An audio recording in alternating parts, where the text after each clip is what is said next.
everyone. Welcome to another special supercut episode of We Watch TV. This is an episode where we take clips from previously recorded episodes to talk about a specific show that we watched over a period of time. And I bet you never guessed it'd be me doing the voiceover for this one, but we are going to talk about Star Trek Strange New Worlds Season 2. Enjoy! We got things started with the season premiere in episode 22 called A Diagnosed Condition. Do with that what you will. But let's go on because he is chomping at the bit over here. What premiered? Well, we forgot it. We thought it premiered this week. And I kept telling you I thought it was last week. Well, anyways, so Strange New World Season 2, Episode 1 dropped. A Star Trek! A Star Trek dropped last week, and we got to watch the first episode. I thought it was very good. I thought that I do agree with Hope. I know she's going to have some opinions here in a moment. That it was kind of an odd choice of the theme of the episode. It felt like a middle season episode put there, but I also think that it let some of the non-Pike characters shine. Like it was a Spock centric episode. You do that in the middle of the season. Not with Spock. Yeah, Spock but I mean, is they a really character leaned that can into. carry a first episode. It did not feel like a premiere. I have my criticisms of it because you were telling me the other night as you were half asleep and being really mean as you normally are when you're half asleep that I was standing it and I was calling it perfect and I thought there was no flaws with it whatsoever. When you like a show, you are just like the Lost fans I just criticized. When do you not really ever like something, compare me to a Lost fan. Thank you. When you really like something, it's harder for you to critique. When I want your critique, I'll ask. Okay. So there was the fight scene where the doctors fought their way out of the Klingon That lasted ship. way too long. Lasted way too long. It was a little weird for two characters that are doctors and not. I never said I didn't warriors. like the episode though.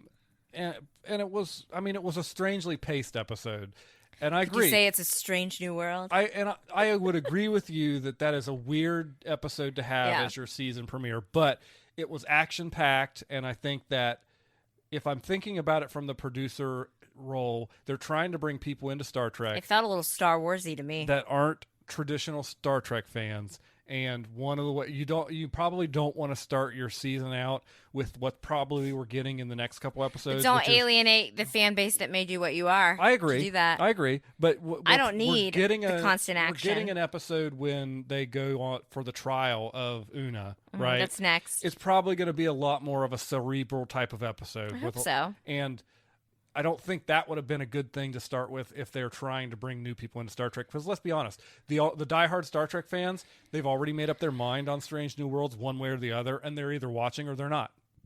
So you said they filmed this season. I just want to clarify, right after they finished season 1, so even before season 1 started airing. All of season 1 hadn't premiered yet when they were filming, because remember the news about. But had they had test groups and stuff like this? Because I'm assuming. It seems to me that they were like, what did the fans respond to? Well, Spock, Nurse Chapel romance. And I was not expecting that to just be given to me again. Boom! Right out the gate. And that's one thing that I liked about the episode. I was like, all right. I think you are. Let's get started. With what they have, the thread they're pulling with Spock about, I think they're going to explore a lot more of his emotional side, his human side this season. We got a lot more Nurse Chapel. She's one of the ones that the characters like. The fact that they're budding romance, they really zeroed in on that. I thought the episode was fine. I enjoyed it. It's just my criticism was it seemed more like a mid-season, except for having to get back. What's her face? Khan's granddaughter. I don't remember her name. Yeah. I don't remember her name escapes me right now. She's like my favorite character on the show. Oops.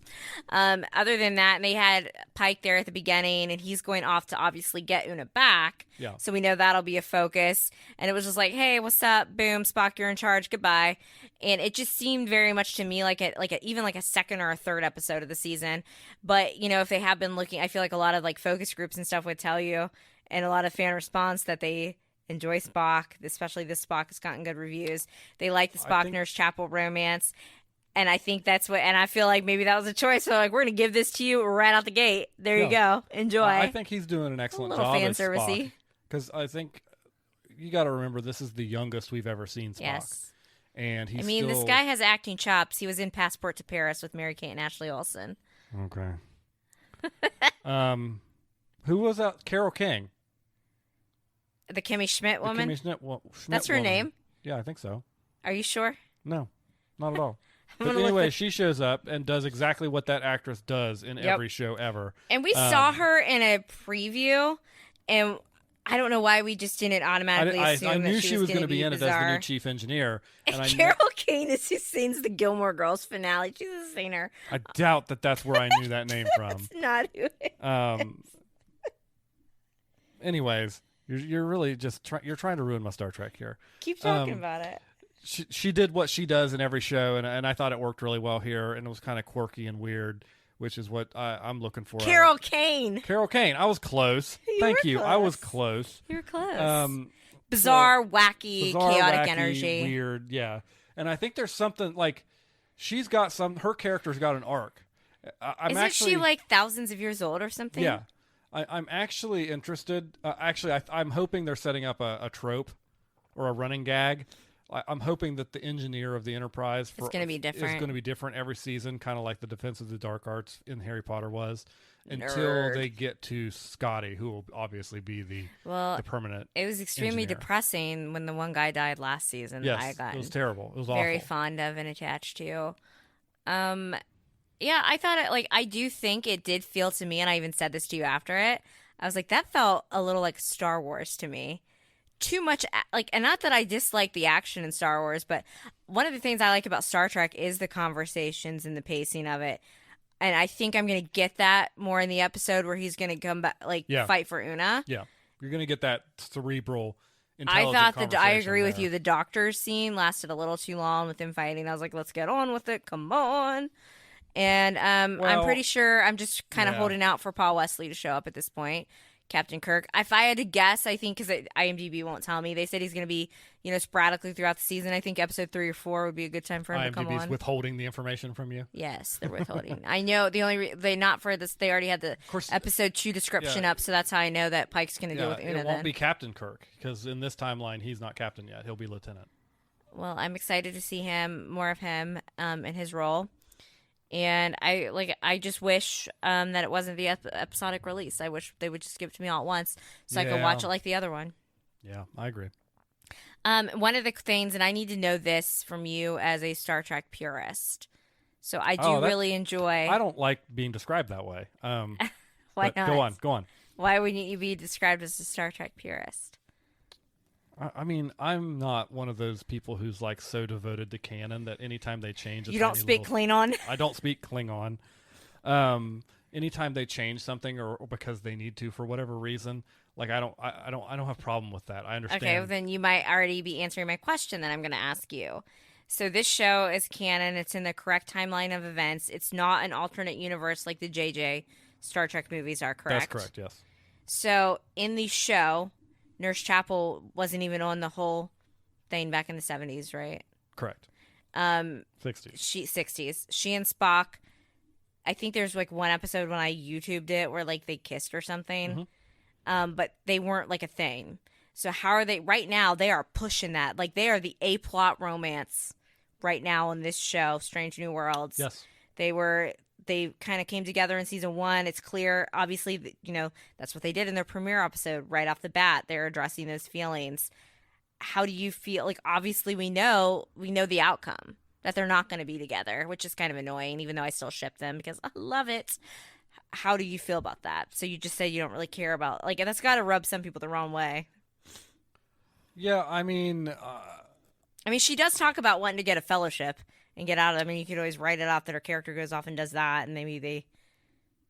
I'm not really, I don't feel strongly about it one way or the other, to be honest with you. It's just odd to me that if they go to the new one, or not the new one, the 60s one, and they, don't really have a lot of scenes or, a lot, a romance at all. How do you... Well, they're going to have to answer that at the end of this show. Yeah. That's the journey those characters are going to take. Is that they're going to have to go from where they are in season 1 and where we're thinking they're probably going to go in season 2. And I'm going to be really mad if they do some mind wipe crap and she doesn't remember it. No, I don't That'll think be they're going to go sloppy, that way. Manifested. I think cop out. I think that what you're going to see in this. Okay, do you want me to go Star Trek purist on you? Don't take too much time. We have other stuff to talk about. The original pilot to the original Star Trek was called The Cage. Christopher Pike was the captain, and Spock was in it. But you saw a completely different Spock than you saw the rest of the series and movies. Yeah, but pilot episodes are always different. Because pilot episodes are always different. But here's the thing. The Walshes had a different house on 90210. He was different in that he showed emotions and stuff, which is kind of what they're doing with Spock right now. So they're kind of trying to bring Spock into alignment with where they were in then the when did the emotions cage. stop? And somewhere along the line, well, I mean, from a writing standpoint, they decided he was more interesting to be the stone-faced Vulcan that he ended up being. But I think they did eventually kind of figure out that like he broke that emotion block that Vulcans put up in last season, and he's probably going to reestablish by screaming. That. Yeah, by screaming. You gotta criticize it a little bit. He gets to scream a lot. The actor gets to do some really big screams in the show. He's probably going to eventually put that back in place, which is probably also going to be the moment when that relationship So if they tapers. do some kind of mind erase thing with Nurse Chapel, would you be mad if they did that? Because I would not like that. I would not like sloppy. that direction. No, I think that they need to let the wounds be open. Are you excited for the season going forward? Yeah, absolutely. I'm very excited for it. How did it feel in tone with what we had? It's always going to be weird when you pick up, because right now the gang's kind of separated. Yeah. Once we get the band back together again, I think it'll be more enjoyable. I think we're looking at least together. The first 2 to 3 episodes are going to be this putting everything together, and then I hope that they get back into episodes that are just telling a single story like in the classic Star Trek format. And you've got through points that continue to be there, but the episode in itself is a self-contained thing. And I think they're going to get there after probably at least, for sure after the third. I'm kind of hoping they wrap it all up in the second episode, but I don't know if they're going to or not. With Una? Yeah. Okay. In episode 23, obviously another show was the feature of Yes Chef, but we still managed to get in Daniel's favorite Star Trek topic. Strange New For those of you Worlds, jumping Season back 2. In, you picked the right time. Episode 2. How Star Trek Strange New Worlds got its groove back. At least for me. It's not Star Trek Strange New Worlds got its groove back. That was one of the best episodes of Star Trek. Like ever? It's in the top 10 best episodes of Star Trek. It was interesting to me. It was pure Star Trek. Pure Star Trek. How they took almost like social issues that we that's are what facing Star Trek now. does best. And they but put they it put in a that science forefront. fiction spin on it so that it doesn't necessarily offend. And I'm glad they did it in episode 2 because now the gang's back together. Yep, everybody's Una's back together. With the team. I'm excited for episode 3. I'm hoping Paul Wesley shows up soon as Kirk. But it was, it wasn't that I disliked the premiere episode. I thought the premiere episode felt more like a middle episode. And I will say, I thought it felt Star Wars-y. They put a lot of action-y in that I'm just not used to as much for Star Trek, where I got a little bored. I liked that they gave me the Spock Nurse Chapel romance right out the gate. Clearly that's what the fans like, and they wanted to start off with that. But it wasn't like... Maybe if I had been able to go on, like when binge it and go right into this episode, I would have felt differently. But like I told you, I was like, it's not that I didn't like it. It just, the premiere didn't hook me. This reminded me of why I like Strange New Worlds so much. If you're a person who episode 2 was great, still is Star Trek curious, start with this one. Start with Strange New Worlds. You don't need to have really a back history of anything because this is the back history. Watch season 1. When you get to season 2 and you watch this episode, that is what Star Trek is supposed to be. Absolutely. At its absolute best. No phasers were fired.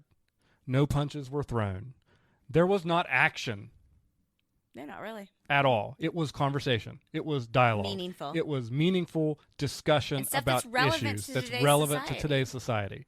But that's pretty much all I have to say about it. It was great. It was great. It was absolutely fantastic. I'm looking forward to this Thursday's overshadowed episode. By the greatness of it was overshadowed by the fact that the bear was just so freaking on another level phenomenal. Yes, chef. In episode 24, Considerable Pickle, our favorite Captain Kirk returned. Well, the character, not necessarily the actor, but y'all know that I love me some Paul Wesley, and I'm pretty sure Daniel thought he gave a good performance too. We had Star Trek Strange New Worlds, Episode 3, and Mr. Paul Wesley finally showed up for an episode was The Focus. He plays Captain Kirk. Paul Wesley is known as Stefan from The Vampire Diaries, and Paul Wesley looked good. I don't know how that man looks better with age. He looks so much better to me now than he did like the early seasons of The Vampire Diaries. He's like a fine wine, and I don't know. I'm starting to get the Captain Kirk hype here. Yeah, now that finally. I'm seeing Paul Wesley, I'm like, hello. So other than Captain Kirk, what did you think of the episode? That was a great episode. It was basically Kirk and what's her name? Leon. She like again a different timeline that they were in because she somehow gets like transported to another timeline that where Kirk exists, but like Earth was gone and he was born on like the planet Iowa something. How did you describe that? On a spaceship. On a spaceship, but like it was called Iowa. Yeah. So they still kept that in there, and it was basically those two. The chemistry they had was great. They kissed, and I was like, oh, now kiss. And I'm like, oh, she's into him, because then she called the real Kirk at the end when they got their mess around all solved.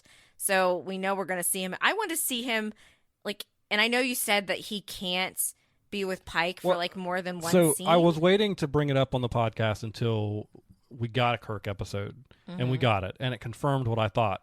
So everybody who's familiar with Star Wars, and in particular General Grievous, shorter than I expected. That line, the fact that Anakin had just met General Grievous for the very first time at the beginning of Revenge of the Sith, predicated so many hula hoops in the Clone Wars cartoon people Grievous had to is a big jump character. through because he was a main character, and they had to never let them meet. Yeah. Okay, there is one line in season 1 of the original Star Trek where they're going to see Pike post his accident, and Kirk makes the comment that I've only met him once when he was promoted to fleet captain or something, and so now that's the only time Kirk and Pike are ever going to be allowed to interact. The prime versions of them, because in episode 10 of the first season they met, but that was an alternate future, and they didn't even meet in this one. But I want Kirk, the Kirk that we know, like the regular Kirk, let's call him that, to even if he's not interacting with Pike,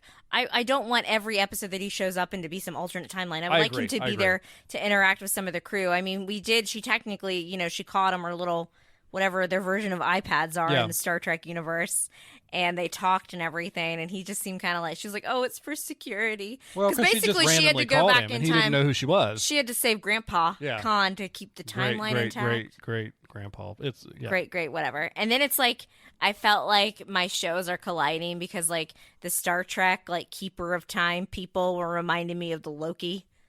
Oh, yeah. What is it called in Loki? TVA, the TVA. Yeah, they're very similar. I'm like, are these... But I thought it was a good episode. What about you? No, I enjoyed the episode. I thought it was great. And it solidified for me, like, what do you think of Paul Wesley as Kirk? Like, I thought... He's growing on me. I think... He's good. He brings the vibe. Again, he brings the vibe. I see a lot of people online complaining about like. Oh my gosh, I feel like Star Treks could be like fans could be super nerdy. And complain about literally. I mean, every you gotta single understand. thing. This is like the character. Like this is like. I get it. This and Picard. It's like are if they recast Luke Skywalker. Yeah, exactly. Yeah, people are always going to complain. And so there's a lot of nitpicky complaints about he's like better than Chris he doesn't Pine. look like him, and I'm like, I don't really care if he looks like him. Neither did Chris Pine. And there's a lot of people are like, he's too skinny. He doesn't fill out the outfit, and I'm like, okay, well, I don't really care about that. And also, he is playing a younger Kirk version than what we've seen in the original series and onward. Question Paul Wesley's looks. So no, I think he looks more like young Kirk than Chris Pine did. If we're just going straight off looks, like I can see him like looking more similar to Shatner with the hair and looks than what Chris Pine did. I don't think Chris Pine and William Shatner looked anything alike. Yeah, but for me, it's not even like I don't really care if they look alike as long as they're playing the same character. We need to check in on Shatner's Twitter to see if he's been, because Shatner and I apparently like the same shows. He would always live tweet about the Vampire Diaries, and I'm like, and I just think it's very interesting that it's Paul Wesley who's like the main character. Is now playing him. And also, again, except for the 30 seconds. And they got a picture on the plane together. Did you see that? Yeah, you showed me that. That was except cute. for the 30 seconds at the end of this episode. We've not actually seen him being the prime Kirk. Right? Yeah. So we don't really know what he's doing with that character yet. Because he's I've seen interviews with him where he said, he's playing around with it. And he's going to do different things, and also, you know, the two really big times he's been on screen so far haven't even really been like the same. Kirk that we're used to from original series. I like and his. the movies Does he say and stuff. Kirk out all the time? Kirk out. I'm not that big of a nerd to know catchphrases. It looks of like Kirk. Shatner has not tweeted about. I'm not sure he no. watches the Star Trek shows. Yeah, I don't know that Shatner does much with Star he Trek. tweeted To about be honest with you. Happy Canada Day. He's an interesting character. But yeah, he would like live tweet about the Vampire Diaries, Supernatural. There's another show that the same show we watched, and at first I thought he was just doing it as a joke, and I'm like, no, he's actually like talking about my shows. You remember that time you knew he was going to be in Charleston for some event where we could have met him and gotten a picture, and you didn't tell me about it until 2 days afterwards? Do you remember that? That was like forever ago. Do you remember that? I barely remember that. Okay. Just wanted to check. So, yeah, Strange New Worlds continues to be great. Love the episode. It's what I'm looking forward to most each week. I wish they would give it to like more. More. Yeah, but, you know, I'll take what I can get right now. Do you like Paul Wesley or Chris Pine better then? You have to decide. I can't make the distinction yet because I have not seen Paul Wesley on 100%. screen as much. I did really like him in this episode. I thought he brought a lot of the charming qualities to Kirk. I felt like I saw how Kirk is more intelligent, because even though Chris Pine showed like that he figured out the thing that they reference on Friends is, that Kirill, blah, blah, blah. Kobayashi Maru. Yeah, that like little test thing. I got that Kirk was smart, but I still saw more of the womanizer-y type side. And I understand, again, that was a different version of Kirk too. But I felt like Paul Wesley balanced the intelligence, the suaveness, and I was here for it. I gotta say. Like, I'm like, hold up. Are we going to convert you? Is this why everybody likes Kirk? Are we going to convert you, do you think? I don't know. Paul Wesley is one of my favorites. So, in episode 25, our Star Trek conversation continued in the episode entitled Old Man Syndrome. Let's not get off on a supernatural bit. Anyway, that could be a whole episode arc. About brothers, even though the Vampire Diaries star Paul Wesley, who played Stefan and is now playing Captain Kirk, was not in this episode of Star Trek Strange New Worlds. That's how I'm going to go with my transition. That episode was different. It's the 4th episode of the season. Yes.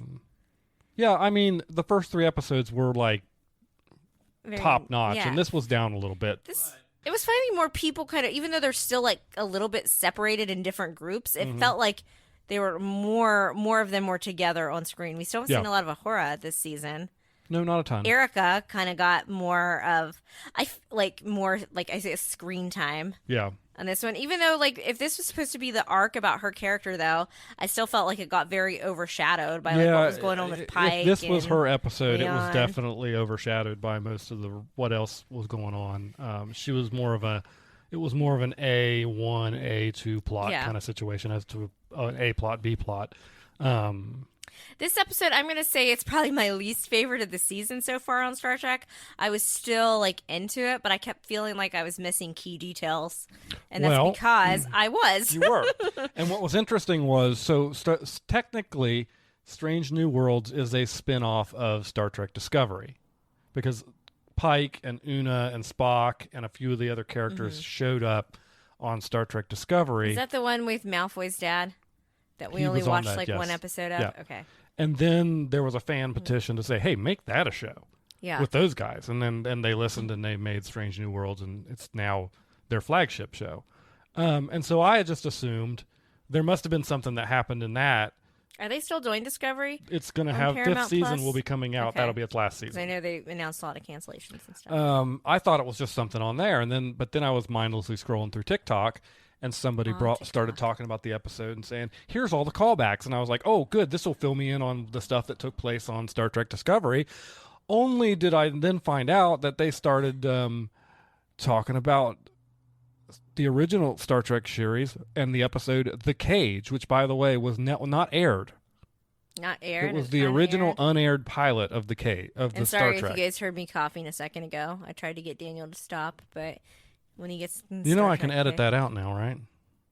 Oh, okay. Yeah, fun tricks. So no one will know, but you just told them. Oh, sorry. What she secretly was doing was interrupting me getting into a real rant on Star Trek. That's Anyways, not true. so the original unaired pilot of Star Trek was called The Cage, and they released it later. And was Pike originally supposed to be the star? Yeah, he was the captain in that episode. I don't know. I don't know the story. To swap it out? I don't know the story behind it. We're going to go with Kirk instead, and William Shatner and change the whole character. There's probably plenty of information out there. Well, the character of Spock is even different if you watch that episode slightly. But they were on that planet, and they go through some stuff, and I think they start losing their memories. Yeah, and so it was a callback to like the oldest Star Trek there is. Yeah. Like a deep cut, because there's probably, because it was unaired, only people that like have subsequently bought, people like me, the true nerds that have bought the original series people that speak Klingon in their VHS, DVD, Blu-ray, whatever it is you do. That I do not speak Klingon. I love that episode of Frasier where he thinks he's going to speak. Oh. And the guy teaches him to speak Klingon instead. Yes, that's a good one. Frasier. That it was a callback to that, and I just thought that was a really interesting thing to do. Yeah. I just felt like we were missing some context. It wasn't like an okay episode. Like, I didn't like totally like dislike it. The pacing went by quickly. I think what I'm ready for is we had the opener that was like Spock focused. Nurse Chapel had a little bit of a focus. The Doctor. You're ready for him to get back to that. Well, yeah, of course. I would like to see more of their romance. And then we had the Una like kind of trial episode. Then we had the different dimension where Leon and Kirk like were hanging out. And now we've had this one. I'm ready though, as much as I do really want some Spock Nurse Chapel content, more of that, more different Star Wars star thing there, Star Wars. Everybody know the meme. Anyway, I want. It's funnier more... when you have to explain it to them. Whatever. I want more of a group dynamic. I feel like we haven't had just a true group. Like, this was a little bit more of a group, but it was still like in sections. Yeah. I want just like a group like mess around. Like, here's this issue. Agree. I want them to all work as a team. When are we getting like the Huey episode? I know that's not his name, and see, this is what I do. They haven't Huey told from us. The Boys. They haven't told us which episode is going to be the crossover Jack episode Quaid, yet. Right? Yeah. Do we know how many episodes we're getting? Probably 10, like last season. Because we're definitely moving through. Yeah. At a quick pace. This week will be the 5th episode, so we'll be halfway through. Yeah, I'm ready for a group dynamic episode where I just remembered. I should have taken notes. The one thing that kind of irritated me a little bit was I felt like Star Trek, and has Star Trek always been this way? Because I thought some of the episodes I've seen, Star Trek has had well-developed romances. It just seemed to me they were like, we're going to pull a Battlestar Galactica and throw this out and, just out into the atmosphere. So Pike and his... And that woman with the brown hair, who, not a fan of her. And I understand she was like doing her job, but I still thought she was very bratty towards him and was like using like when they were all like the little out to dinner, and she was like trying to like get the information from him to use against it, and she's like, I'm just doing my job. Okay, they just seemed to me that they were just like sleeping together last season because he really didn't seem to care about her at all. He was more than happy to go bone that alien chick with the red hair that's been in Hallmark movies and stuff before. He was ready to, boo her up. And then, like, suddenly, not only are they, like, back together, I'm like, okay, they're, like, doing it again. Whatever, space is lonely. The final frontier. And then I'm like, okay, well, now he, like, is in love with her. And it just seemed like they just, like, really forced that. And there was just, like, no build up. And I'm like, I would rather them. And I get, like, if I was like, oh, he and Una should be together, that's more like a Ted Rebecca thing that doesn't really make sense, but at least they have a foundation. Like, I've only ever seen him fighting with it, and no, I like love to hate when it's done right, so I know where you're looking at me like that. But they were either like fighting about the trial thing, or they were just like doing it. They never seem to really like truly care about each other. And suddenly, like, she gives him the thing, like the totem thing that helps bring back memories, which was also mythical but not. And then like he decides like, oh, we should be together. And I think part of the reason why maybe he's holding back from romances now is because he knows what's ultimately going to happen to him. But, like, he didn't really know that until towards the end of last season, like, what's going to become of his fate, that he's ultimately going to die. He knew that all going in. I think that was technically something he found out when they were on Discovery. Yeah, that was like, but then... he thought he could I guess he prevent it. thought because I didn't watch the Discovery episode. He was trying to find ways to prevent it. And he had confirmed last season that he's not going to be able to prevent it. The conclusion of last season was essentially him coming to terms with the fact that he that's can't not prevent gonna it, because if he prevents it, it's going to have a whole something other bad's going to happen no matter what he does. I know you don't care about ships as much, but did you feel like that just came out of almost left field? I was like, why is this being forced upon me? I think they made her really unlikable, and now I'm like supposed to like her. Okay. I think for you, part of the reason why that came out of left field, and it may be a Star Trek thing, is that the focus of Star Trek is never on romance. It just seemed very random. They're kind of there's a kind of a writer's expectation of you as the fan to understand that there's time passing in between these episodes, and that these things are developing. He certainly didn't seem to think about her when he was hooking up with the other girl last season. That's all I have to say. Because he hooked up. Like, we knew she was like a past romance, but they totally hooked up again. I remember this. I recall. They're gonna have to sell her to me, but she'll probably won't even. I mean, just one day in the Next Generation, Worf and Counselor Troi were together. That's what I'm saying, like that one. But like out of nowhere, her and Riker, like that was a build up from like seasons in the making. And then all of a sudden they turn around and do that. And all the actors hated it too. I wouldn't say that it's not. I've read you caused me to go down on a deep dive, a road that I'm not proud of. That like where I like did a bunch of research on that like random Troi and like Worf romance, and like none of the actors liked it. They all thought it was like crazy, and like they were like excited because I guess like the show ended and they were like still together, right? Mm-hmm. Like they were all happy to like undo that in the movies and put it back to the way it should have been. So it just seemed, I don't know, it just seemed forced on me. They're gonna have to sell her. It was weird in the movies because I don't feel like he has a lot of chemistry with her. I feel like he has more chemistry with like Leon, and she's like not even like for him. Like she's like, who's she for? Hopefully Kirk. I'm ready to see him again. I don't think my guess is because I think they said he's going to be in sporadically, that we'll maybe see him in episode after next. Maybe I don't know how they're going to do. I don't know. We're definitely going to see him.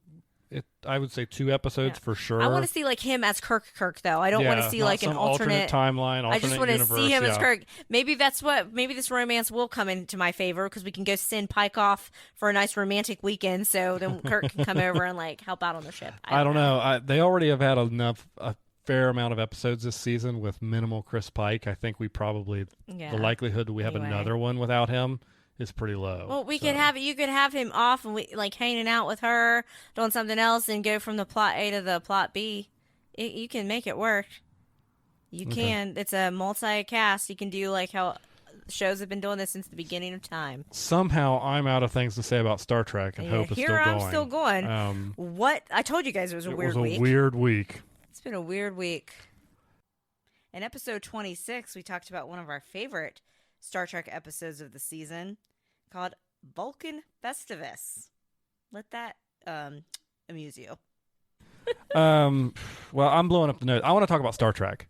What? No, we're not going. Are you kidding me? That's just one down from where you had it. He's going out of order. Fine, we'll let you go first with Star Trek. But I do want it to everybody knows that you brought up the Old Man Bachelor show before I did. Okay. I didn't even have it in the show notes. Fine. Star Trek, Strange New Worlds, Season 2, Episode 5. My favorite episode of the season. Yeah, I was about to say, you probably have more to say about this episode than I do. That is true, but I like to go in the order in which case you're the one that requested the show notes. I also thought it was an excellent episode. You're hurting my OCD. And I thought that it was a needed break from kind of not severity, but the serious tone of the first 4 episodes. Yeah. And so it was a hijinks episode. It's a classic Star Trek mess around. Yep. Spock focused. For anybody who says that Star Trek isn't that episode wasn't Star Trek, I argue that episode was quintessential Star Trek. I basically got to learn that the engagement ritual for what is Vulcans. Vulcans is the equivalent of Festivus from Seinfeld. They had the airing of the grievances. Yeah. I thought that was very interesting. Let's see here. I've always been team Rachel and the Ross and Rachel, where they want to break. Oh boy, but folks, this is big. Listen up. Yeah. So on Friends, where Ross is like, we were on a break, I've always been like on Rachel's side that it was just like a break from them. It didn't mean that Ross, not even like 8 hours later needed to go sleep with that Chloe, whatever her name was from the copy place. Do copy places still exist? Yeah, I think so. Okay. Anyway, but so Spock and what is her name? T'Pring. They decide, to cool the jets after this to kind of take a break. And Spock and Nurse Chapel, they didn't just kiss. I'm pretty sure they hooked up. And I was like, I see Ross's side of it when it's a couple that I support. You turned to me as soon as T'Pring said that to him, and you're like, oh, they're on a break, like Ross and Rachel. I know. like you were very excited about it. So what happened to Spock in this episode? That was so funny? Sci-fi accident at the beginning of the episode. A mess around. Turned Spock into a full human. Spock has always been half human, half Vulcan. His mother is human. His father is Vulcan. And this turned him fully human, which means all the emotions that he's suppressing just spill out all over the place. And he's essentially kind of like experiencing them as a teenager would. Almost like a teenager, like going through puberty. So extra, how teenagers extra are. Everything. Yeah, just extra everything. And it was great. The interactions with all the crew that he had was funny. Pike's... He's into Leon. Yeah, but not like for romance. I was like, oh, you're kind of hot. Like, Pike's facial expressions throughout the episode were just on point, just amazing. And Pike needed an episode to just... Because he's been like... The one episode was heavy for him. Then he was fighting for Una. Like, Pike, we got to have just funny Pike. The bacon. I mean, if you hadn't really discovered how tasty bacon was... Yeah. You used to eat a pack of bacon. Can we not talk about years that? ago, and you'd be like, it's low sodium. The ears. Pike's green, like casual outfit. Yes. Can I have that? I would. I want that. That looks really nice. You gotta wear a shirt under it like he does. I won't do it Kirk style. I won't do it Kirk style. Kirk had one too. That was a good episode though. It was a great episode. We had the mess around with with Spock. I liked when he put I want one of those beanies that he was wearing. Excuse me, toboggan. I just can't believe I just went against my own vernacular. It's regulation. A toboggan is a hat. It's Starfleet regulation. Yeah. That's what he said. Everybody was joking. I want that. Well, then you saw the TikTok where he's done that multiple times with Leonard Nimoy, so it wasn't out of character at all for him to. In fact, you could argue this is probably the first time he's like put one on to hide his ears. It was just funny because he was hiding his ears for a different reason. Yeah. Because his mom beamed aboard the ship. Yeah. And she's like, "What's wrong with you? Take your hat off." And he's like, and she figured out right away. Which, by the way, I am wondering, like, if they have like special face serums on the Vulcan planets, because the woman that they cast to play Spock's mom is only like 11 years older than the actor in real life, and I was like, that's the one. She was in a Hallmark movie with Ben Savage from Boy Meets World, one of the Hanukkah-themed Christmassy Hallmarky movies. And you know how we have Paul Wesley from The Vampire Diaries? She played Isabel, Elena's birth mother, on The Vampire Diaries. And that's Spock's mom. Because you said it a lot. Went looking for the episode. Yes, I did, to try to find it to show you. So it was annoying. It was not annoying, but Spock's mom is like hot. But then I'm like, well, that's because... So I'm like, is this how Hollywood is? That you can be like a mom of somebody that you're only 11 years older than? I think once an actor gets to an age, like a certain... There's like this range. Yeah. And it's like, you're inside this range, you can be a mom or a dad. And then you get to the other end of that range, and it's like, okay, now you got to transition to grandfather or grandmother. You know how I knew I was starting to get old? When I realized I was finally older than the actress that played Andrea Zuckerman on 90210. Because they were playing like teenagers, like in their 30s. Okay. Fun fact. Appreciate that and commentary. They looked older, too. So, halfway through Strange New World Season 2. But didn't you really like in... how they had, and this is why we need a studio, you guys, because I had a lot of thoughts right after that episode I would have liked to get out. One of my favorite parts was just kind of seeing them all hang out. Like they had because they were kind of, they had a little bit of some more downtime than usual. Mm-hmm. So you got to see them hanging out, having some drinks on the ship, like especially like the girl time together. And it was just, like you said, it was lighthearted. It was fun. It was a good episode. I feel like just my Nurse Chapel Spock shipping is just, I know it's doomed. unless you go off that crazy canonic theory that you told me about earlier. No, that's not canonical. It's going to be like a headcanon in my brain now. Yeah. But they have such good chemistry, and like it was so exciting. And then like I was like, oh, they're just gonna kiss nicely again. But then they kissed at the very end. That was after he had already gotten a little potion. They kissed, and then the door's shut in front of the camera, and you're like, oh. Yeah, we knew where that was going. So it was my favorite episode. It even was better than the Kirk episode for me. That was kind of like in that alternate time. Like that was a good emotional episode. This one was it was fun. I enjoyed it. It was more of the cast together. It's funny because I think for me that Kirk episode is my favorite, and it's just weird because the only reason you started watching this show for me is because you found out that Paul Wesley was going to be in it. I'll watch your show with you. Turns out now you are fully engaged with all the other characters. And I had seen, again, like I am not like a Star Trek newbie. I had seen Next Generation, the show. I obviously had been watching Picard. But I hadn't really, like, if you're listening to this, and this is coming from me, not Daniel, by the way, oddly enough, and you're like, maybe I will give Star Trek a try, start with Strange New Worlds. Don't start with the OG series, please, because that might make you never want to watch it again. Sorry, I'm just being honest. No, I agree. Don't jump into Next Generation. And I've heard some people tell me, they're like, I had a friend that was like, you're making me want to watch Picard. And I'm like, oh, that's awesome. I'm like, but you're going to miss some stuff since you haven't seen Next Generation. I'm like, start with Strange New Worlds. You're not really, I mean, there's like little like niche things like that you've pointed out to me, but it's kind of fresh. You're not missing a lot. And the pacing is good. It does have that episodic format, but then each episode kind of has its own little thing. It's a good show. It's a good show. If you're really interested in watching more Star Trek after this, just hit me up on Twitter, and I'll give you my opinion of where to go after Strange New Worlds. Another reason to support the writers so we can get Strange New Worlds season 3. And you told me there's a rumor that we might get a musical episode. The big rumor on Reddit lately has been that the 9th episode could be a musical. And you know what? Any Star Trek fan that would be like, that's weird. Star Trek would never do that. Considering some of the crap you've made me watch before, and like the wild, zany, like there was that episode last season where they were trapped in like a medieval storybook.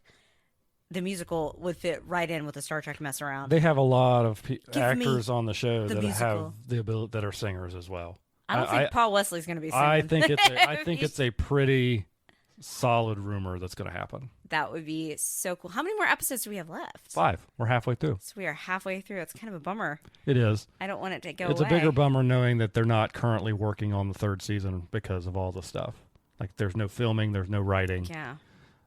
I think it's been confirmed for a 3rd season, but I think that's as far as it's gotten. Whereas this time last year when we were watching season 1, they were almost done filming season 2.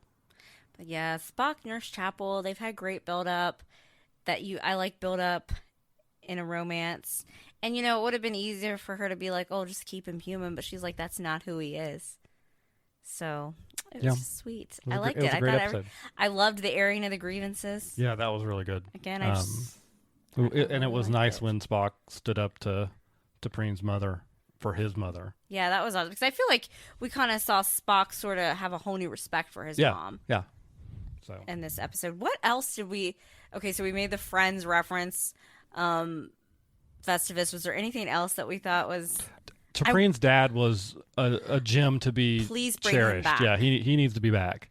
And I want some of that food. Yeah, whatever food making. Pike was cooking, the traditional Vulcan foods. I want some of that. And it was really good. It was a really good stick, and it gave a little bit more insight, I think, into like the Vulcan world of like not all Vulcans are just like completely like stick up butt, sticks in the mud kind of that way. You know what I mean? Like yeah. And it's true. Like in all of Star Trek, a lot of the time the alien races that you get introduced to, you only really see like the stereotypical versions of those races. And it was nice to see Vulcans that aren't exactly. He definitely doesn't run the show though. That's what the mama does. No, yeah. She's a stereotypical Vulcan. And I think that was I thought that was a really fun dynamic to play with. Apparently humans smell. Yeah, and humans smell, yes. Which actually that was established in Star Trek Enterprise. Okay. So that the Vulcans will take like smell suppressants in order to stand being around humans for long periods of time. Wonder where we're gonna go in the next episode. Another I don't know, serious but one? I'm excited about it. I think we got one more episode until the crossover with Lower Decks, and I'm really excited for that episode. So, in episode 28, entitled "A Step Above Crap," we talked about 3 episodes from Star Trek: Strange New Worlds season 2. Okay, you want to talk Star Trek: Strange New Worlds season 2? Sure. We have 3. Now, we normally would have probably have only had 2 episodes to talk about, but we got a third because Comic-Con dropped an episode and then gave it to us Saturday night. So we actually watched Barbie Friday, Oppenheimer Saturday, got home from the theater Saturday. We were sitting on the couch and I dropped my phone. I was like, the episode of Star Trek is out. We kind of broke a rule because normally we don't watch a new show after 10 because, we're old. But we did that. And I think it was good because, you come out of Oppenheimer, it's a little bit of a bummer. Yeah. For reasons. Not to mention that specific episode of Star Trek was the one you were excited that for. got over the internet really quickly. But before we get to that one, so we watched, we've got to talk about episode 6, 7, and 8. Episode 6 was Lost in Translation. And Uhura-focused episode. It was an Uhura-focused episode. It brought James Kirk over to the Enterprise. They were in, and he was actually in the timeline again. This was prime timeline Kirk for the first time, really, in Strange New Worlds that we've seen him. And I thought it was a really great episode. Great episode. We got to see Spock and Kirk canonically meet for the first time, and it wasn't like this big to-do thing. It was just they were sitting in the Enterprise bar and get introduced by Uhura, and there they are. There was some more flirtations with him and I can never say her name right. Leon. Yeah. Because they obviously met in that other timeline, so I liked that. I liked that vibe. I thought it was a solid episode. Kind of made me a little sad because Uhura's clearly dealing with PTSD from losing. I don't remember what his name was, but the one guy. Remember the guy died. What was his name? And the woman from Kimmy Schmidt's now in his possession. Oh, yeah. Hemmer. Yeah, from last season. That was kind of what she was. I had a huge brain fart having. just now. I know. It was like kind of a pivotal. See, social batteries gone. My gosh. Which affects our brains. But that was like a pivotal part of the episode. She was having like some PTSD because she really hadn't taken the time to deal with that loss. No, she hadn't at all. So I thought that was another solid, great episode. It's funny, actually, that James Kirk is the person that helped her with kind of that a little bit, but considering his issues with dealing with death and loss in later canon, obviously not now, but in later canon, it's I liked his interaction with his brother. Yeah, you get to see that fleshed out a little bit more in the competition between those two. Even nothing against the cast, the guy that did his brother, but you told me that in the original show, Shatner just wore a mustache, which I think his brother does have a mustache. Yeah, his brother has a mustache. But it was just Shatner would just put on a fake one, and I wish Paul Wesley would have done that. That would have been pretty fun. Or I wish they would have cast Ian Somerhalder, who played Damon, his brother on the Vampire Diaries, because that would have been fun for me as a Vampire Diaries fan. Yeah. So, solid episode. The next one, I'm not familiar with the cartoon Lower Decks. Yep. Lower Decks. But I know well, the Huey, cartoon, what's his name? Jack Quaid. Yeah. Again, guys, I call actors their names from other shows, so Huey was in that one. Mm-hmm. I liked the other girl Mariner. from that show. She was funny. Yeah. Lower Decks, the cartoon, is playing off an old Next Generation episode where they just focused on people that weren't the bridge crew. Just the randos. Well, I loved how they did the opening to make it look like a cartoon. Yeah, and so for this, they animated the opening of the show, and they did a time travel. And he still had the purplish hair. Yep. Jack had the purple hair. Boimler had her rolled up, or Mariner had her sleeves rolled up. And they were kind of really, honestly, like avatars for the fans, running around the ship, being so impressed by everything. Well, they were I can't believe Yuns. They basically, because we've all commented, not we, but everybody that watched the show, about how Spock on this show is hot. I mean, I remember this guy again from Passport to Paris, the iconic Mary-Kate and Ashley movie, and he was Mary-Kate's character's love interest. So this guy's always been on my radar. I think his name's Ethan Peck, and I think he actually is related to Gregory Peck. Anyway, they were Yun Spock, wow, that hair, that body. So I felt they were acting the way fans have reacted to it. I love when stuff shows. They did upset you slightly because yeah, they did kind of upset me. he let slip to Christine Chapel Boimler that in the future he's read all the books on Spock and all the great things he's done, and she never really came up. Yeah, so I feel like they've kind of thrown, because Chris Chapel seemed really upset about it, and Spock was basically takes that. Well, it would be illogical for me to think about this now, but that Chapel was affected by it. But yeah, I'm sure. And she's already got I know issues with relationships, so and I love them so much, and I feel like I'm really rooting for like a doomed ship, but yeah, you kind of are. But so that was a good episode, and you learned something at the end of the episode, because we're watching the credits, because they went back when the one people went back to their timeline, it reverted back to cartoon, and they were talking about Rebecca Romijn's character, and he's like, Una, she was hot. One of the guys says that. And then the credits roll and it says Jerry O'Connell. And I'm like, oh my gosh. I'm like, that's Rebecca Romijn's husband. And I guess he's one of the characters. Yeah, he's on a the voice show. on Lower Decks, and I did not know that. So they must be Trekkies. Yeah. I just assumed that, she probably was like, that's a good role to take to act on. But now if they're both doing Star Trek shows. Yeah, it makes you wonder if they're And it just made the comment about his character pointing out that she was hot, like, funnier. Yeah, and you wouldn't, and for I once. wouldn't have gotten that. No, you wouldn't have known something if it wasn't for me. Hope understood the Star Trek reference. I did. Before I did. Feather in my cap. Yeah. In the most recent episode we watched, episode 8, Under the Cloak of War. We Can't All Be Winners is my description of that one. I thought it was better than you thought it was. Bad. It was just kind of boring, kind of bland compared to the other ones. It wasn't. I still think the premiere is the worst episode that they've had this season, and this was kind of going back to some of the stuff they talked about in that. It wasn't my vibe, and I was annoyed by the storyline. First off, how Pike, and I know he was given orders by Starfleet, but all these people were supposed to be nice and roll out the welcome carpet for this Klingon guy that so many of his crew not only had participated in that war, had issues with, and I just found that because I feel like that is a struggle, and I know he was just doing what he was told, but it really bothered me. I liked the dinner table scene with the tension. It was a little bit of a bummer of an episode for me, and I felt the pacing was slow, and something that you didn't like. I know you don't like this in episodes, so please tell me if I'm right. The flashbacks. There was a lot of flashback scenes, and I just frankly didn't care. I don't mind flashbacks, but when it's almost half the episode, that's a bit much. And I mean, they could argue with you and be like, oh, we needed to put the flashbacks in so you understood, but you didn't. There was a lot of them. It was a lot of flashbacks. It was an up and down episode. There, like you said, the dinner scene was incredibly tense. Mm-hmm. The scene at the end. The training scene was tense. The training scene was tense. Really, honestly, any scene where Mbenga, the doctor, was with that Klingon passenger, those two actors really, I thought, did a great job together. But a lot of the stuff that was not them together and the flashbacks just did not work for me. I just think for me personally, I'm not saying it was bad and awful. It just wasn't my vibe.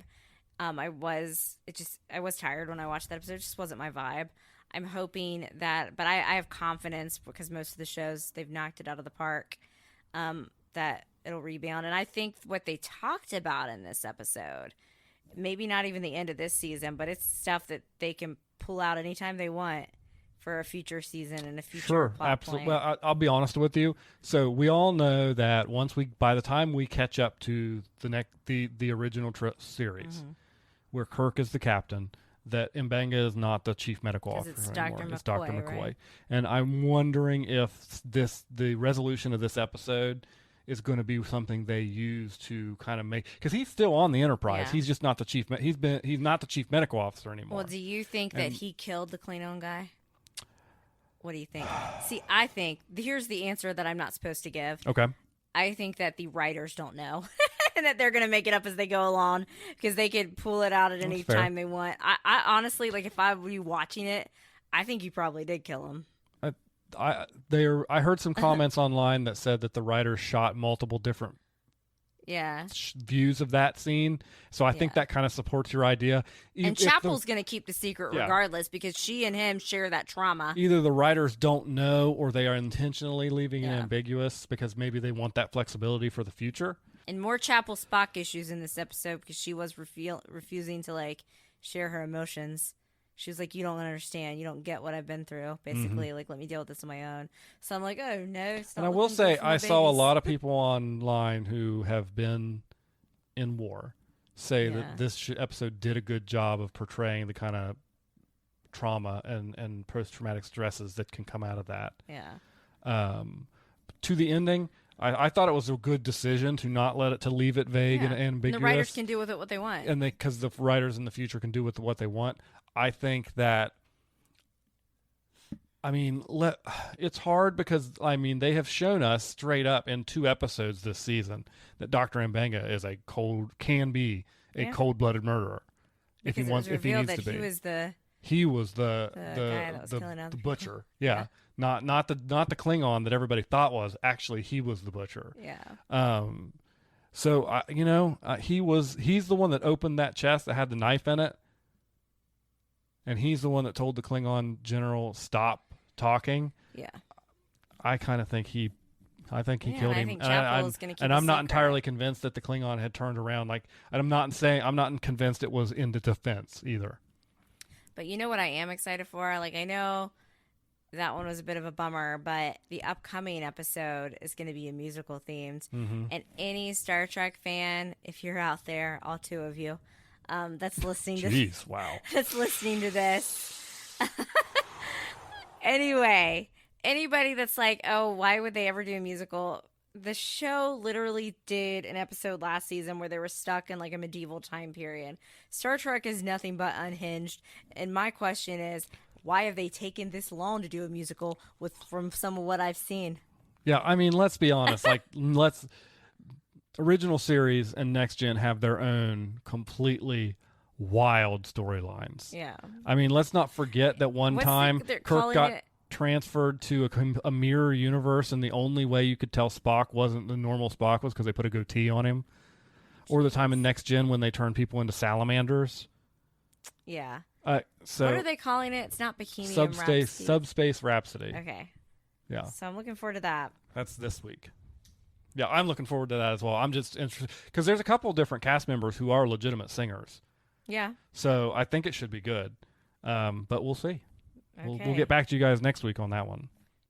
In episode 29, we had the musical episode, Hail the Klingons Ahura. And that episode is called I'm Sorry I'm More Popular Than You. Let's get into it. We watched television. Yes. And you know, one of the things that I like about TV, movies, I am a huge musical person. I like musical numbers. I like musicals in general. You're a song and dance man. I guess that woman. Song and dance woman. did, people say what you want about the show. There was a time where I just lived, sweat, and breathed the show Glee. It's still one of my favorites. I know it can be cringe, but that's part of what makes it fun. I actually am one of the people that paid money to see the Glee 3D movie in theaters. So I like musicals. I liked it when Grey's Anatomy did their musical number. I thought it worked. I enjoyed it. I'm trying to think of what some other shows that have done. Apparently Buffy the Vampire Slayer Yes, did one. they did a I musical. didn't watch Buffy, so but everybody kind of comparing these two that we're about to talk Glee is about. musical. Like there's something else that I feel like I recently watched that did a whole like music. Legacies, which is the spinoff of the Vampire Diaries.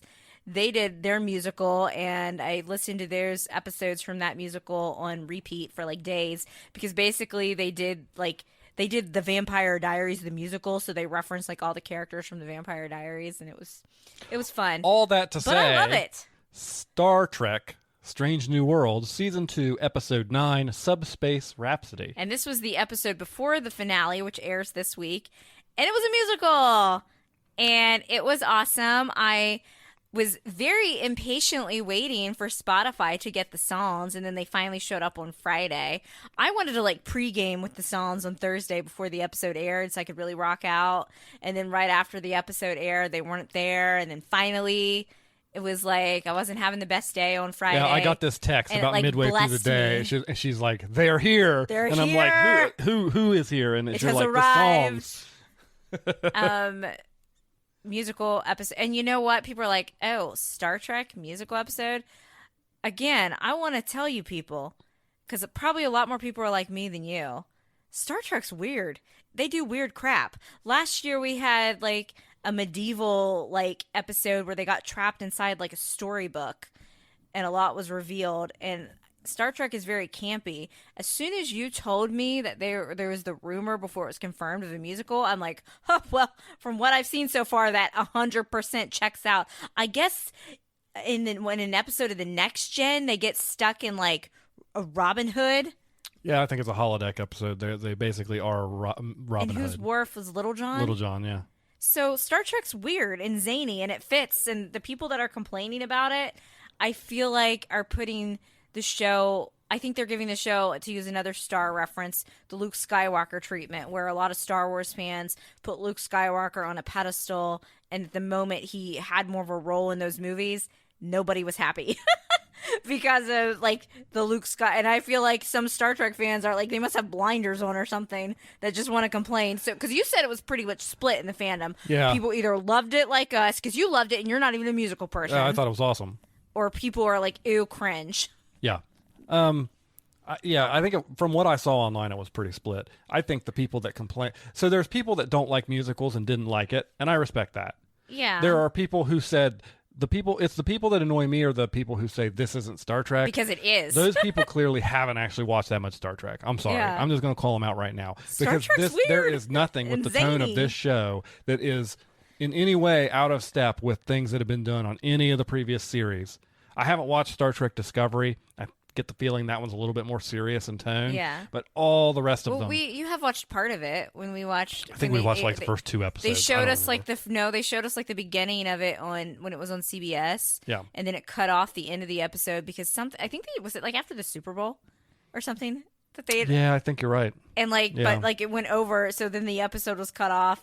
And then we were both really grumpy about it and mad about it and like refused to watch it. Anyways, Star Trek is weird and zany and manic, and that's what this was, and it was great, and I really enjoyed it. And there were revelations in this. I don't think there were as many revelations in terms of plot as there was when they were trapped in the storybook, but there was still a lot of I don't things. know. I mean, you had two ships go burning down in flames pretty significantly. I did. But in terms of like the overall plot for everything, I felt like more heavy stuff was revealed when they did the episode, and like, because I think that was one of the episodes towards the end of the season. Yeah, because like from anybody watching, I hate using the word canon. I really do despise that word. But from a canon perspective, I think we all knew the fate of Spock and Chapel and Kirk. But I've been working it in my mind palace how we can fix it. Oh, okay. Anyway, so I just thought, like, you could already tell that Spock and Chapel, like, I feel like we did not get enough of them, like, being happy.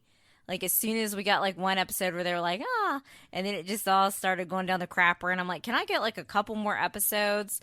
So, basically, we all know it's canon that she goes off to the Fellowship, and she meets the man who will become her fiance. He's whatever. Ex-fiance. In the episode he shows up on, I don't like him. in the original series, he is listed as her ex-fiance. See, when I did some research on this, online, I did. You know a thing or two about that. You leave out details.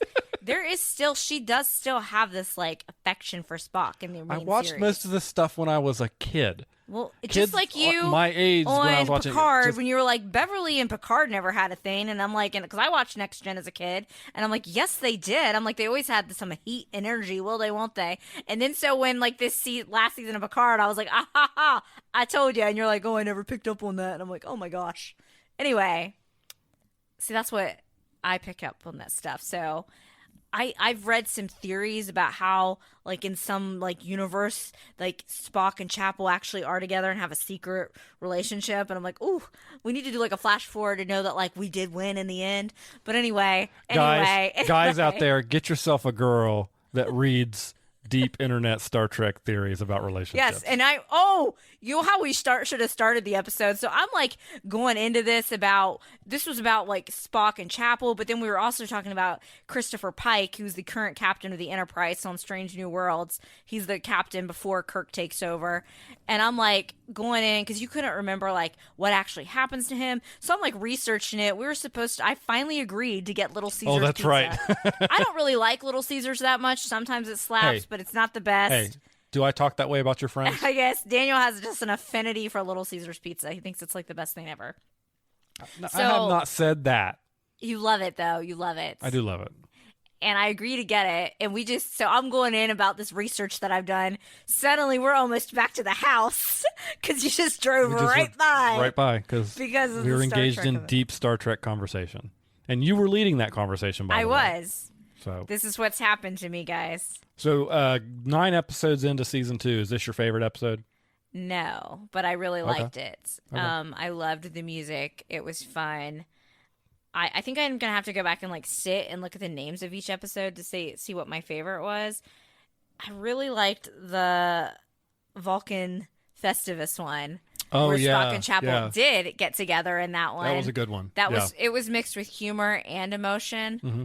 So I really liked that one. And then I did like the one with Leon and Kirk and the alternates. Yeah, for me, that was really well done. That one is right there, and then the one where Kirk and Uhura work together, and Spock, and they end up meeting Spock at the end. That was good. That too. one was a really good episode. Those would probably be my top 3, but I did really enjoy this one for the musical aspect. Yeah. So let's hear it. How was the music? The music is great. Like, you can tell which of the cast were more into singing. Sure. I never thought I'd hear Paul Wesley sing. So now I texted one of my friends who is one of my, like, we met, like, on Twitter because we used to talk about the Vampire Diaries, and, like, we've kept up, like, a friendship going because of the Vampire Diaries on Instagram, where we don't even really talk about the show anymore, but we still do some stuff. Yes, sorry, see, I have my own dorky niche here. That's how you connect with people, common interests. And I was like, so I just heard Paul Wesley sing, because I had wondered, I was like, I knew Kirk was going to be in it, but I'm like, I don't know Paul Wesley sings. He totally sang. He didn't have he had a duet though. Yeah, he had a duet with and a Rebecca dance, Romaine. So. And then he sang in like the beginning number and then the final like kind of encore number with everybody. So I already talked about Spock and Chapel. That ship was kind of up in flames, but I knew she was eventually going to have to go to her fellowship. If this can lead to me getting Dr. McCoy on Strange New Worlds, who I liked him in the Kelvin timeline. The Kelvin timeline. I liked him in that, the Chris Pine ones, and then all the clips you've shown me from the OG series. He is like my dude. He cracks me up. He's like if Luke Danes from Gilmore Girls was a doctor and in a Star Trek. I feel like that is this character in a nutshell. Is that a good comparison? I can see, yeah, you're right on with Luke. that one. I have been slowly trying to poison her TikTok algorithm, and it's working with Star Trek clips. So, and now working. Probably YouTube's going to be even worse, because as soon as the musical episode was over, I was like, oh, I need to find these songs. Yeah. And then I found one that was by like a user called like Stefan's Girl or something. Stefan, that is who Paul Wesley played on the Vampire Diaries. And I'm like, see, it's carrying people over, because one of the musical numbers, he's heavily featured in it. Not the one he duetted in, but Leon sings a very emotional song, which is probably my favorite, because I love me a power ballad. Kind of about her conflicting feelings towards him, because she got to know him in this other timeline. She felt this connection. And then I was like, and she goes to talk to him. She gets brave enough. I'm like, yes, yes, yes. I was like, I'm going to get him in the real timeline. Woohoo. And I know that like they're not together in their future, because I know what's going on. But I thought, maybe they could date, go for a drink, do something in the regular timeline. And they just shut that crap down. And I'm like, oh. And even though he said that he's like, I felt this weird connection with you too, because she does tell him the truth that she met him in like a different version of him. But then you never told me that he had a kid and that he was booing up with some woman named Carol. I am very confident. Carol, is that her name? Yes. Carol what? Carol Marcus. I don't like her. I do not like this woman. I try not to be a woman hater, because I want to support all women, but no. Especially when you told me that like she keeps him away basically from his kid. And that's like a big thing apparently in like Wrath of Khan. So this woman, if only you could like watch Wrath of Khan with me. No, but I'm really hoping that maybe they'll be like on the rocks again, and Paul Wesley and her can at least hook up. I was going to say, I don't think the door is shut entirely, because the relationship between Kirk and Kirk likes Carol is very complicated, yes. And I think he said they're on and off, but they're on right now because she's pregnant. And I'm like, what? And it's very known from Wrath of Khan that he's not really involved, and it kind of is his fault, but it's also not because like Carol. See, that makes me think less of him if it is his fault. Well, because he wants to be in Starfleet, and she doesn't want him, her son. They have all this technology; they could easily co-parent. Just from the way he like reveres his father in the show, I find it very odd that he would be an absentee dad.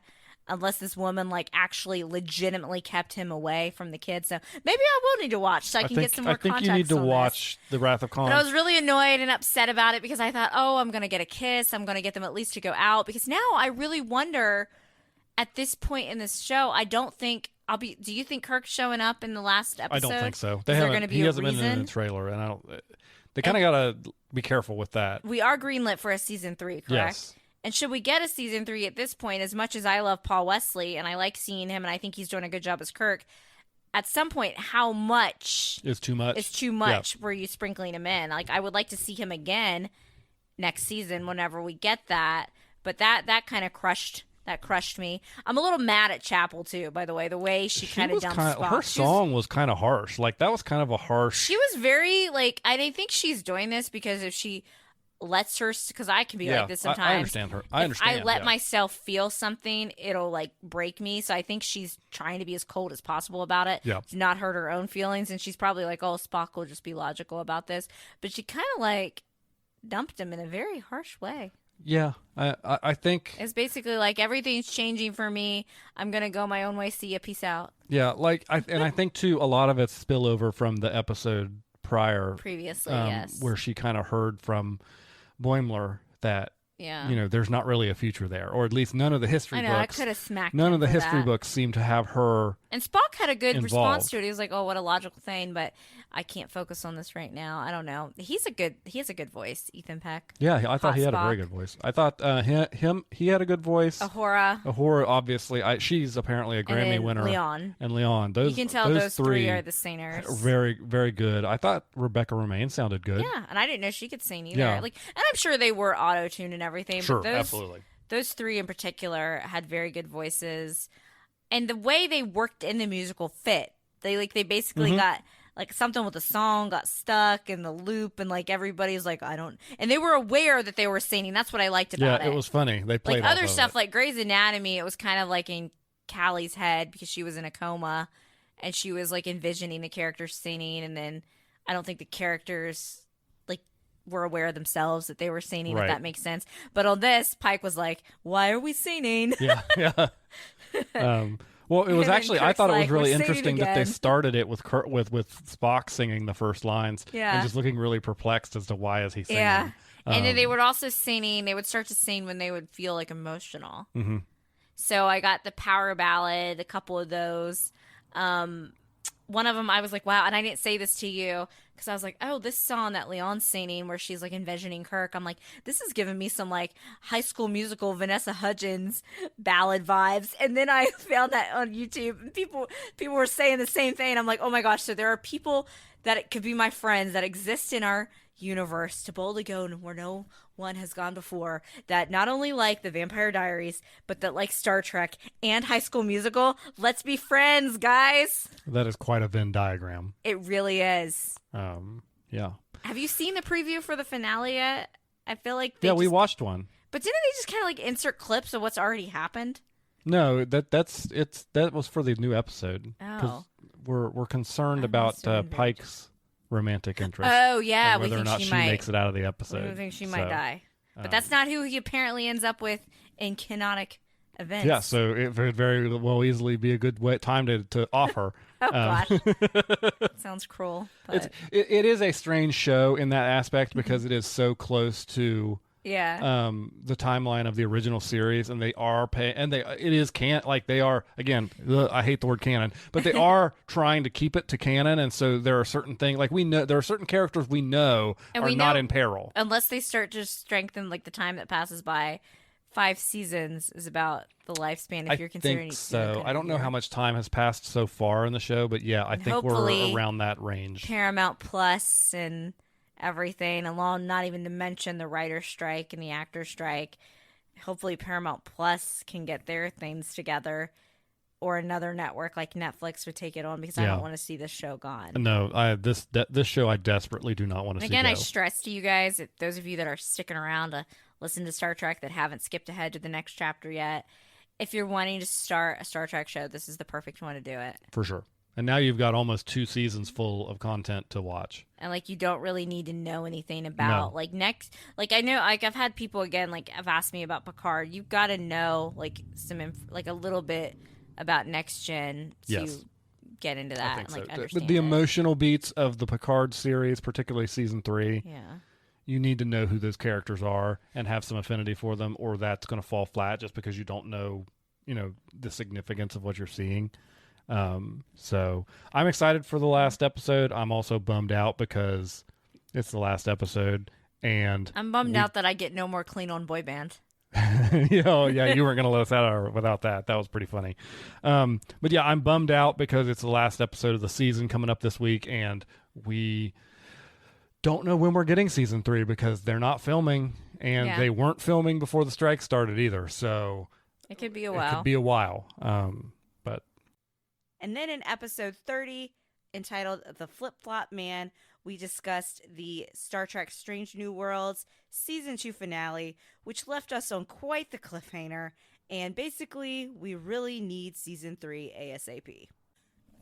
Star Trek Strange New Worlds season 2 episode 10, the finale. The finale. I am both happy and sad because it was a great episode.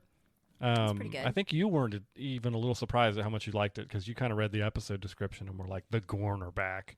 Yeah. But I was I'm like, sad. same villain from last season, really? I'm sad because we have no idea when season 3 is going to get here at this point. No idea. See, last year they had already filmed or were starting to film season 2 while we were getting season 1, and there was no writers and actors strike, and they have not. I think you said they have the scripts ready to go. The only good news was apparently they were planning on starting like production the day the strike started. Our co-host just moved, and I have to laugh about it. Yeah, he's wiggling over here. I might have. He's very into Star Trek. I might have to take care of him if he's not careful. But, so that's good news that they were that far enough along that hopefully once the strike ends and they pay the writers and the actors what they deserve, the show will be able to pick up. But I still think at this point we're looking late 24. Yeah. I think we'd be lucky to get it. Maybe even 25. A lot of these shows that didn't start filming yet, that are especially the kind, I think like some of like your network, like cable shows are going to be okay because they film differently. But these like streaming service shows, I think you're looking at a lean 2024 and that there could be somewhat of a gap. Yeah, I think so. I think that's true. I thought it was a good finale. It went by very quickly. Kirk wasn't in it. We figured he wasn't going to be in it. That's fine. It was, there's definitely like some like lives on the line. We know that Kirk's brother's going to survive because he's Sam. We know the people that are left on the planet. Yeah. We know aren't going to go because they are in the original series is Sam Kirk, Dr. Mbenga, but then they've got Ortegas down there. We don't know about her, and Leon. And Leon are both down there, and both of those are not original. This is the first show they've ever been in, and so they've never been in anything after this. So they could very well. And then the Captain Patel, she's on the ship, but she's also in a bad situation with those Gorn eggs inside her. Oh yeah, so Pike's Boo. Those 3 characters are. And we thought she was gonna die. We thought she was gonna die at the beginning of the episode. Like we thought she would be the casualty. Yeah, I still think she could. We didn't realize they were going to do a to be continued. They BS dropped a classic Star Trek. Oh, it made me so mad. To be continued on us. Well, we had to pause it for some reason or another, probably for our co-host here, and I'm like, they're not going to be able to wrap any of this up with 3 minutes to go. No. I did get a little bit more sprinkling crumbs for my ship, Spock and Chapel. Yeah, they crashed and burned. You were irritated with. They crashed and burned, but they did kind of rise back up. The whole shtick. You were irritated with it. The whole thing of Spock saying, "I'm the only person that can do this," and then flying down in us to the crashed ship to put rockets on it so it could go in. But see, I thought they meant he's the only person that could do it because a normal human only lasts so long with that oxygen in the suit, and that he didn't require as much oxygen. That's what I thought. I believe what they intended was that like where they had to position the rockets on the ship had to be so precise that only he could do it because he could do the calculations in his head. Yeah. But they didn't really give that explanation I thought it meant like as from well. a physical aspect, and I thought, oh, does his Vulcanness make him have less of a need for oxygen? I or also something? think I don't have a problem. And that with, wasn't what it was. No, I also like. So what they did in the episode was they needed to destroy something on the planet so they could resume communications and beaming. Mm-hmm. And so there was a saucer section of a ship that got destroyed earlier in the episode, and they decided to crash it into the planet, crash it into the thing that was causing the problem. And I don't have her ship was already wrecked by the Gorn. Yeah, but I don't have. How was Chapel the only one to survive? Exactly. Here's the problem I had with that. I understand, like in Star Trek, it is classic to say the needs of the many outweigh the needs of the few, and so there were probably more people on the planet that needed saving than people on that saucer section. But they didn't even have the ethical conversation of, well, if we crash this saucer onto the planet, anybody that could still be surviving is going to get killed by that. But for Chapel, though, she wasn't on the planet. She was on the ship, and if she was on the ship in a pocket of oxygen, then it's what's to say somebody else. You were talking about Spock and Chapel, and then you're talking about the planet, and you just confused me for a second. So to clarify for the viewers, Chapel was already beamed off of this planet. She was on another ship. It appears that everybody in her ship was like attacked by the Gorn first, and it appears that every single person on that ship died, but conveniently she was still alive. Right. Well, that's what I'm saying. The ethical dilemma is if she's alive, there's probably some other people alive on there, but not after they crashed it onto the planet to destroy that thing.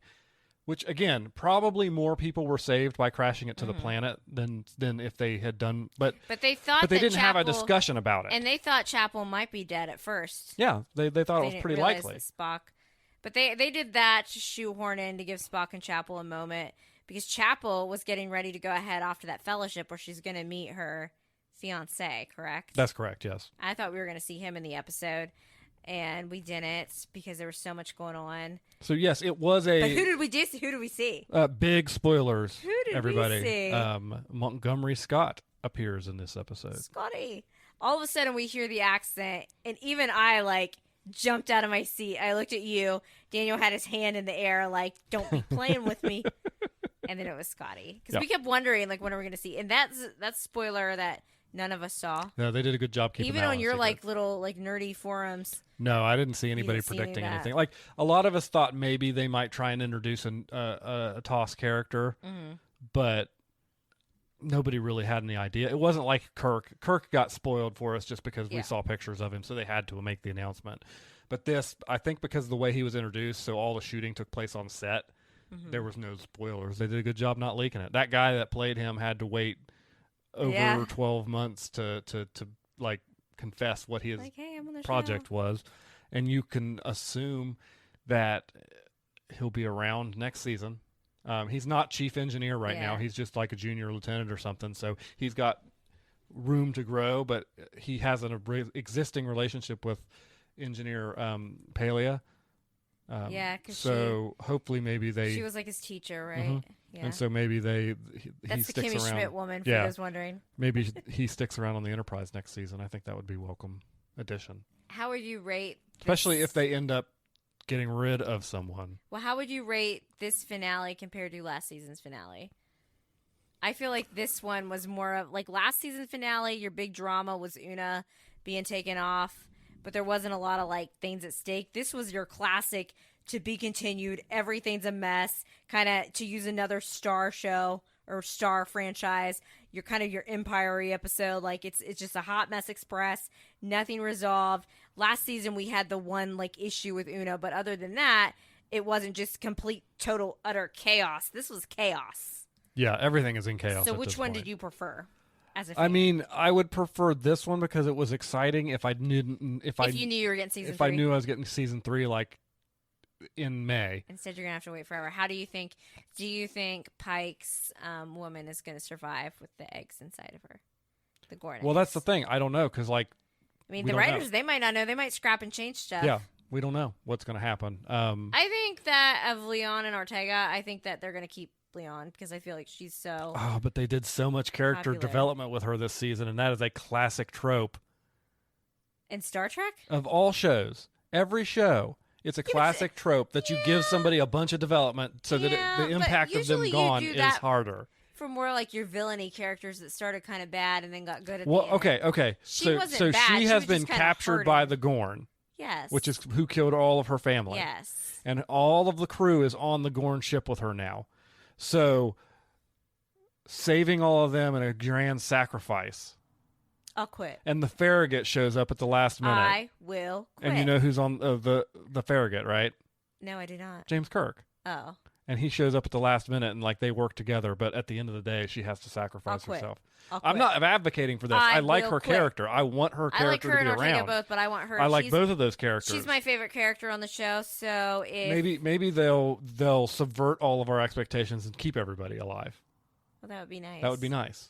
But we'll have to. We're gonna wait a good long piece. I would say, as a whole, like of all the episodes, the finale definitely, like when I think of like my top 4 episodes of the season, the finale's lower on my list. It was still a good finale. The stakes were high, but I feel like this season had some just really strong standout episodes that I like as a whole. Season 2 better than season 1. And then the finale was good, but definitely it wasn't like the best episode of the season, in my opinion. Far from it. No, it's not my favorite. I actually kind of have a differing opinion. I think I liked season 1 a little better, only because I feel like it is more even across the board with episode quality. I thought this season had some incredibly high highs, but there were a few episodes like the Lotus Eater episode. It was the one where they went down to that planet and were lost, like the whole episode where they couldn't remember anything. I was like, I could take it or leave it on that one. See, the highs outweigh. See, I thought season 1 was just even, but like even and just a kind of, it was fine with some goods thrown in. To use your reference, where season 2 had so many great episodes, I found it so much more compelling and more fun. Maybe it's because I know the characters a little more now, that I enjoyed season 2 so much more, even with some of the one. I don't think anything was like a stinker necessarily. Oh no, I'm not saying that. No, but like the episode quality for the ones that were really, really good for me boosted it up like way more. Whereas season 1 was just kind of like, okay, for me. I'll finish my rewatch and let you know in a future episode, because I've been rewatching the season 1 again. You're not one of those people that's always like season 1 was the best of any show. No, certainly not. So, and this was a great season. People do that bother me because though, like they ignore all character development when they always like the first season best. And one of the things that I don't like, and I think I've talked about this before, is when series finale happens. It's one thing to do winks, callbacks, but I cannot stand it when a series finale just decides to mirror the pilot and it undoes growth. That like gets on my nerves. I just feel like I need to rewatch this season because we weren't able to binge this one, and so like the first episodes were 10 weeks ago. I thought you had watched season 1 without me, and then we binged it together. I never started season 1 until you watched it with me. Oh. And then season 2 here, we've been watching it live, and so I've watched season 1. And who can you thank for me watching Star Trek with you and becoming more of a fan? What's his face? Excuse me? Stefan, Mr. Paul Wesley. Paul Wesley. Known as Stefan Salvatore. By the way, you know that as we get into our OC rewatch, we're going to see James T. Kirk, Stefan Salvatore, also known as Paul Wesley, because he shows up in an episode of the OC. And he originally auditioned for Ryan, apparently. Ryan. Not Ryan of The Office, Ryan of the OC. But no, I thought that the finale was very good. It was, again, it's one of those classic. Star Trek is classic for having some to be continued season enders. It irritated me. This is up there. It's irritating only because I don't know how long we're going to have to wait at this point. I was like, I knew they were going to do that test though, because like I said, we had paused it, and I was like, oh, they're not going to wrap this up. We paused it, and there were like 5 minutes left to go. I think it was like 3. There's no wrapping. I feel like it was like 3 minutes left, because you have to consider the credits in, so it wasn't even 5 minutes. It was like 3 minutes left, and I'm like, if they do wrap it up, it's going to be sloppy, and I didn't think they would sloppily wrap it up. But it's solid Star Trek in a time when we needed solid Star Trek in a very bad way. And so I'm happy that we have it. I want more, and I encourage anybody out there Star Trek curious to give Strange New Worlds a try. I don't think you will regret it. The pacing is very good on the show. You don't have to have any prior knowledge to Star Trek at all. Give it a chance. Don't just be like, oh, it's nerdy, I never want to watch that. Open your mind. And your heart. And to your the heart. crew of the USS Enterprise. And then listen to all the songs on Spotify from Subspace Rhapsody, the musical episode. That's what she's been doing. Super cool, like me. That's what she's been doing. So That's right. Thanks for listening to this episode of We Watch TV, a podcast about the TV shows we watch. You can find more from Hope and Daniel on Instagram at We Watch TV Podcast. Drop us a line if you like the show, have a question, or a recommendation. You can find Hope on Twitter at Lil Runner and Daniel on Twitter at The Real Hobo Dan. Music for today's podcast was provided by Your Tunes from Pixabay. Artwork was created using the AI program Midjourney with prompts written by Daniel.